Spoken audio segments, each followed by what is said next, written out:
Hello fellow archers, today's video is all about D-loops. And bow manufacturers kind of give us bow builders a key, and that is the burger button. One of the critical aspects of archery is setting your D-loop height such that it drives directly through the burger button.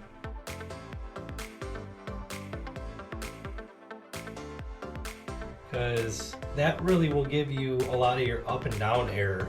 So the first thing we want to do when setting the D-loop height, we want to grab the arrow that we'll be using for the customer, or if you're doing your own.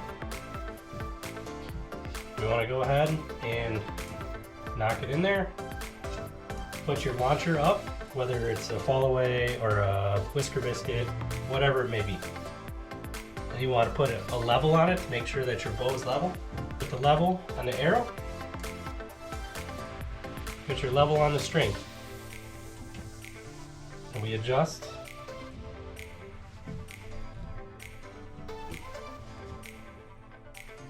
Until we're perfectly level. Now when we know our arrow's level, we can take a look and see if we're directly through the burger button. Which, as you can see, we are not. So it looks like we have to bring the arrow rest down a little bit. Let's see how we're level here, and we're level here. So now we have to adjust this. That's just a simple adjustment of this screw right here. Now this is a QAD Hunter. It's a little bit of a cheaper fall away, but it's a pretty easy adjustment.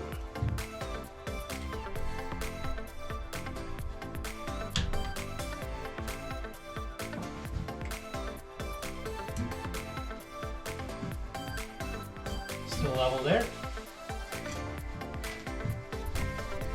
So now that I get adjusted properly, you can see that we're level.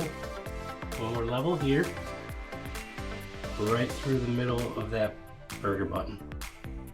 You always want to kind of make sure that this launcher's up, but unfortunately I don't have three hands. Now what I like to do when I get my location, when everything is good, you know, launcher up, we're level, we're through the burger button, I like to take a paint pen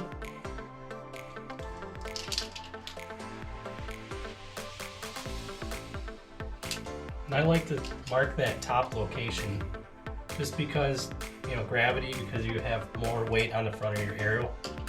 Gravity, when it's not drawn back, will want that knock to go up to the top. And what I like to do is tie in knock sets that'll stop the D-loop from moving, which is really critical in archery. So to do most of my stuff like tying in knot sets or even tying in a feet, I like to use the BC-Wide 3D. I get it from Lancaster Archery. Seems to be about the right thickness. Works really well with this kind of thing. So I will cut about a 16-inch length. And then where I want my mark, I start under, and I come up, and I loop once and twice around. And I go ahead and I cinch that down. Make sure I'm really careful at the end to be exactly where I want to be there. Now I'll repeat the same thing. However, I'll go under the string. So loop once, loop twice,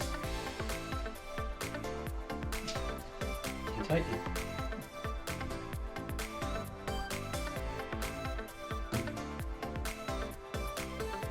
I will do that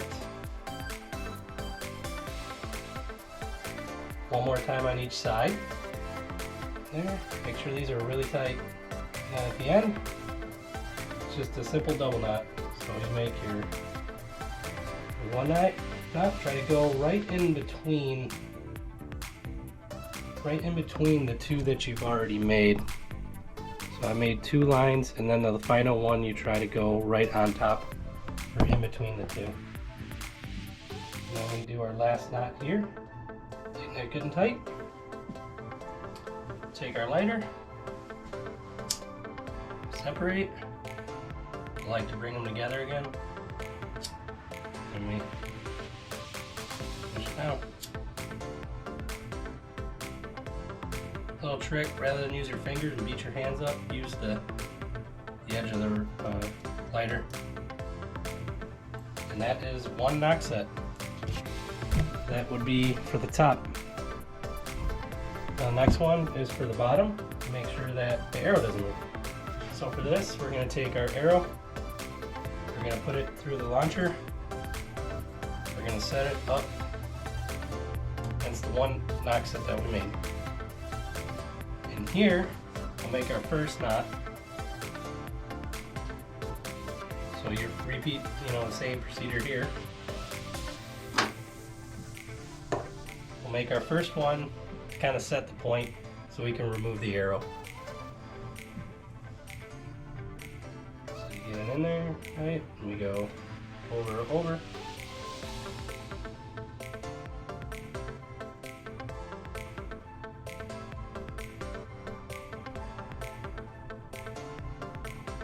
Now here's where it's pretty important, where you tie it down. You want to have some play here, probably about 2 millimeters, because as you draw back, the bow the knock sets will pinch, and knock pinch is the real problem with accuracy. So then we can get our arrow out of there, just because it makes it easier, and we can just repeat the same procedure we did before. Alright, there she is. There's our knock sets. Ready for the D-loop. As for D-loop material, there's a lot of different options that you can choose from. What I've found that doesn't slide as much when you tighten them down is the BCY braided polyester, the 2mm 24 loop rope. I really like this kind. The silver I found tends to stretch the least, which gives you the better. It's just easier to work with when you're when tying these in. But basically what I like to do is I cut like a 6-inch, roughly 6 to 8 inch length on this first side here. Go make like a J. Go a base. What you want it to look like this. Finish off this D-loop. We're gonna go over. We're going to go back behind. We're going to sneak this back through. We're going to go across and then back up. And I like to pull a lot of the slack out because this will stretch quite a bit when we're done here. The depth has a lot to do with preference, but to help pre-stretch, you grab a tool that's specifically made for it. You just pull on it to get it tighter, just to start it. Both sides.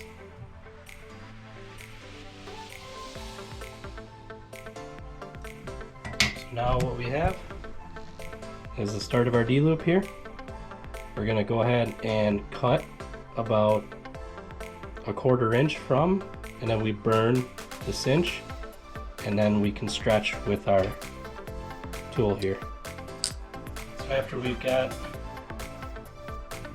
these cut approximately 1/4 inch apart, make sure you gotta mushroom these out a little bit, because that will create a little bit more surface area. And we just kind of go over the top, get it hot, and then use your lighter again. Be careful not to get the main string.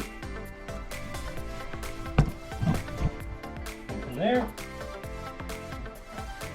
we just use our tool here, get it in there, straighten it out.